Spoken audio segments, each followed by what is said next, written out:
Today begins the first day of voting for the 2015 SGA election.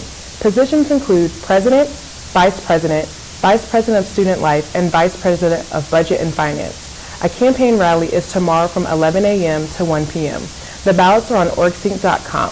Voting is through April 12th on OrgSync, and election results can be found April 13th at 12:30 in the Library Plaza. Investigative reporter Corey G. Johnson will be speaking on Thursday, April 16th at 25 Park Place.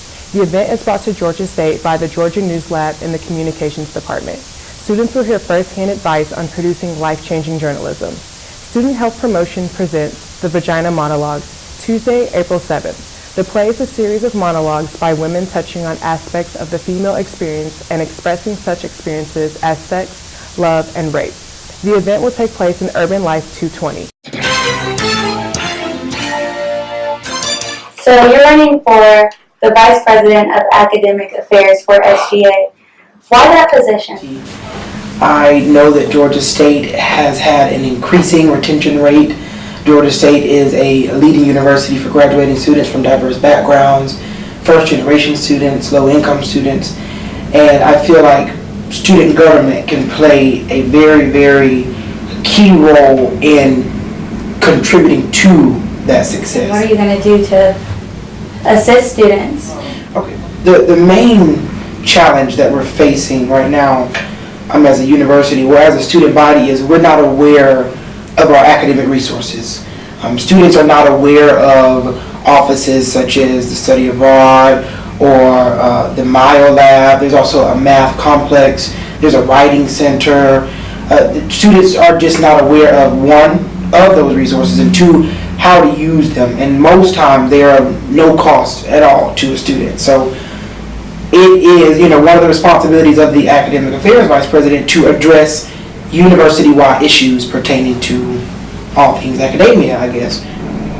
And in the debate last week, you said that your number one goal was to make sure that every FLC student had a peer mentor. Every FLC has a peer mentor, yes. So the university has what's called freshman learning communities. Every single first-time traditional freshman student gets entered into an FLC, and that's a normal-sized classroom of students. And most students take what's called GSU 1010. It's a class that you would take if you're a first-time freshman traditional student, where you are introduced to Georgia State. You learn about the history, you learn about the university, and you learn about community service opportunities. And there's also what's called a peer mentor in that classroom. So that's an upperclassman student who has been at this university long enough and who has displayed leadership qualities, and they are there to be a resource for those transitioning students. The issue is we don't have enough peer mentors for every single FLC. So we have 40, 30 FLCs without a resourceful student in there, without a leader in there to help these students make the transition. So that's the goal, to put a peer mentor in every FLC so that we can make sure we are making the transition from high school to college smoother for incoming freshmen. And you were a mentor for PALS, is that correct? Yeah, Campus PALS is an organization, just a student organization on campus that takes freshmen and it pairs them with an upperclassman who is supposed to be their social, academic, kind of collegiate leader or mentor. But I am always going to be a resource for them. And you get one male, one female. Joan and Charbel are my two mentees. And you just assist them in any way they need possible. Charbel is a Coke Scholar, and Joan is a commuter student that works about 3 jobs, and she's in 5 student organizations. Both of them as a freshman. Oh, wow. Both of them are very, very hardworking, and I was told that I was paired with them for a specific reason. So. And you yourself are a very hardworking student. You're marching band, and you are finishing up an internship with Congressman John Lewis. Do you ever feel like this position might be too much? Do you ever feel like you may not have enough time to fulfill your duties?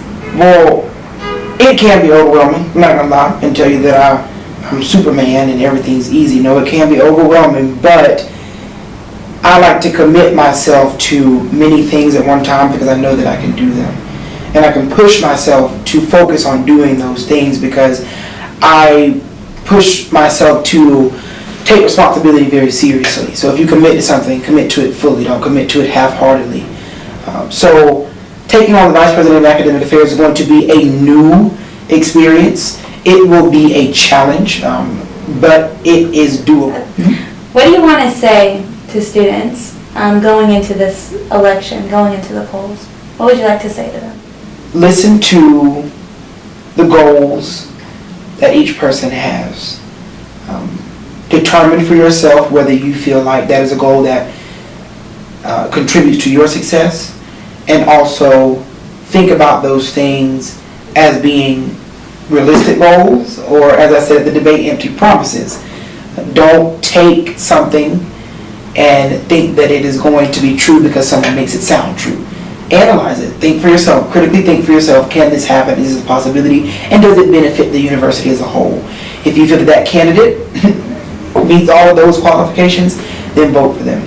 But what I can assure you is Team Impact will meet those qualifications, and we will hold ourselves accountable, and we will deliver the things that we promise. We will.